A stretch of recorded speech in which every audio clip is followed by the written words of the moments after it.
En 2018, Tekashi 6ix9ine era intocable. Ganaba $100,000 por show. Tenía escoltas armados las 24 horas, mansiones en Miami y Nueva York, y más cadenas de oro que cualquier rapero vivo.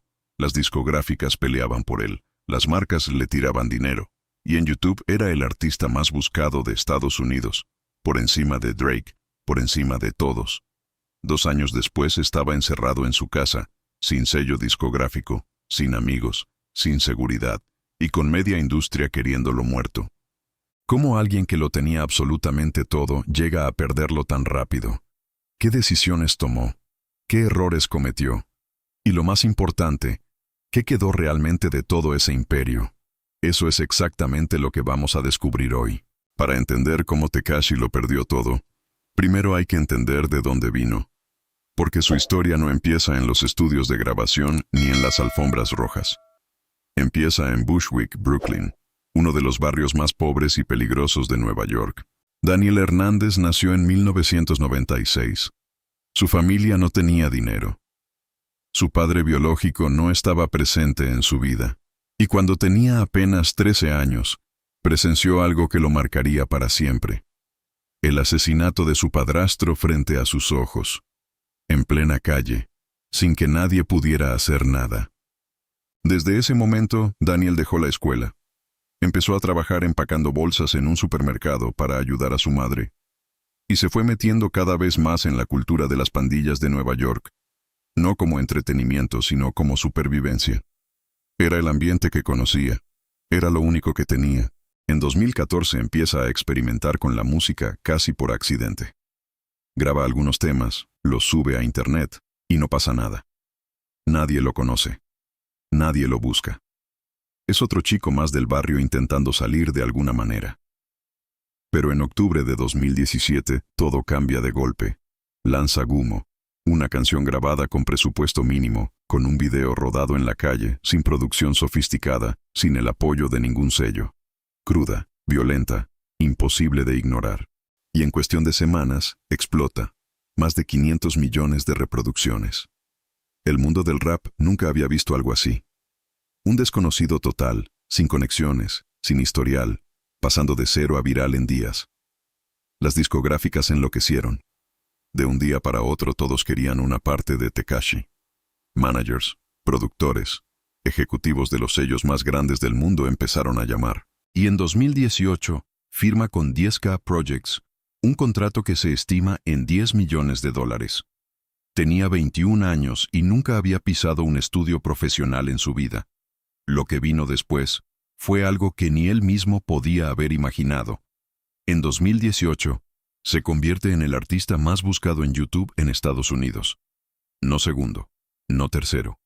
El primero, por encima de Drake, por encima de Cardi B, por encima de cualquier artista establecido con años de carrera. Ese año lanza Dummy Boy, su álbum debut. En la primera semana vende más de 120,000 copias. Los shows se agotan en horas. Las marcas pagan fortunas solo por una mención en redes. Colabora con Nicki Minaj, con Kanye West, con los nombres más grandes de la industria. De repente todos querían estar cerca de él. Los números eran absurdos. Cobraba entre $50 y $100,000 por show. Sus videos acumulaban cientos de millones de vistas en días. Se estima que entre 2017 y 2018 generó más de $10 millones solo en presentaciones en vivo. Sin contar streaming, sin contar merch, sin contar patrocinios. En menos de 18 meses pasó de empacar bolsas en un supermercado de Brooklyn a ser una de las figuras más reconocidas del rap mundial. El dinero era real. El poder era real. La fama era real. Pero había algo que muy poca gente veía desde afuera. Debajo de todo ese éxito, Tekashi había construido su imperio sobre una base que se estaba resquebrajando. Y era solo cuestión de tiempo antes de que todo colapsara. Con ese dinero entrando a raudales, Tekashi hizo lo que cualquier chico de Bushwick hubiera hecho si de repente tuviera millones en la cuenta. Gastarlo todo y gastarlo rápido. Y no de manera discreta precisamente. Primero los carros. En su punto más alto, Tekashi tenía una flota que haría envidiar a cualquiera. Un Lamborghini Urus valorado en $250,000. Un Rolls Royce Wraith personalizado. Un Mercedes-Benz G63 AMG. Todos customizados, todos con colores imposibles de ignorar, igual que él. Después las joyas. Tekashi convirtió el oro y los diamantes en su tarjeta de presentación. Cadenas que valían más de $500,000. Relojes de edición limitada. Pendientes, anillos, pulseras. Todo al mismo tiempo, todo encima. Se estima que en su mejor momento llevaba puesto más de $1 millón en joyas solo en una noche de show. Las propiedades no se quedaron atrás. Rentaba mansiones en Miami con piscinas privadas y seguridad las 24 horas. Suites de hotel de $10,000 por noche cuando estaba de gira. No compraba propiedades. Las rentaba porque el dinero llegaba tan rápido que ni siquiera necesitaba invertir. Y la seguridad. Esto es importante porque no era opcional para él. Era necesaria. Tekashi se movía con un séquito de entre 5 y 10 guardaespaldas armados en todo momento. No era imagen, no era show. Era una necesidad real porque los enemigos que había acumulado eran igual de reales que el dinero. Todo esto en menos de 2 años. El ascenso había sido meteórico. El gasto igual de meteórico. Pero lo más peligroso no era lo que compraba, sino con quién lo compartía. Porque Tekashi no solo gastaba dinero, construía una imagen. Y esa imagen era deliberada, calculada y absolutamente imposible de ignorar. El pelo arcoíris, los tatuajes en la cara, los colores neón. Todo era parte de una estrategia para ser el artista más visible del planeta. Y funcionó. En 2018 no podías abrir Instagram, YouTube o Twitter sin ver su cara. Era omnipresente. Sus redes sociales eran un espectáculo constante. Transmisiones en vivo desde mansiones, rodeado de dinero en efectivo, con sus guardaespaldas detrás. Videos en sus carros de lujo a alta velocidad por las calles de Nueva York. Pero había algo oscuro detrás de toda esa imagen. Tekashi no era solo un rapero exitoso viviendo el sueño americano. Era un miembro activo de la pandilla Nine Trey Gangsta Bloods, una de las organizaciones criminales más violentas de Nueva York. Y no lo escondía, lo promocionaba. Sus videos musicales eran grabados en territorios de la pandilla. Sus letras hacían referencias directas a crímenes reales. La línea entre la música y la realidad para Tekashi nunca existió. Su lujo era real. Su peligro era real. Y las dos cosas estaban completamente mezcladas.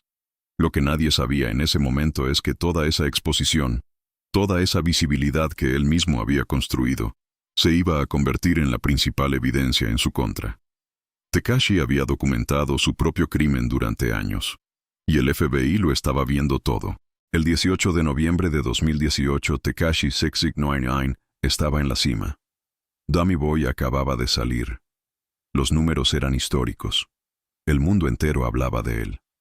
Esa misma noche, agentes federales del FBI lo arrestaron en Nueva York. No fue una detención cualquiera. Fue una operación coordinada, con meses de investigación detrás. El FBI había estado observando cada movimiento de Tekashi y su círculo cercano durante más de 1 año.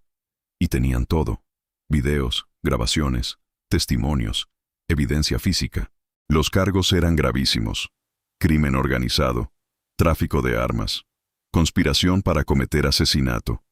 No eran acusaciones menores, eran cargos federales que en conjunto sumaban una sentencia mínima de 47 años de prisión.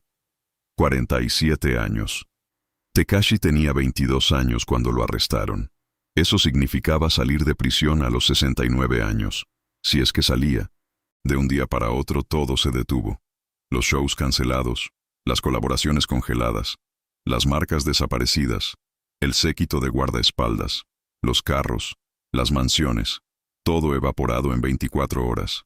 El imperio que había construido en 18 meses colapsó en una noche. Pero lo peor no fue el arresto.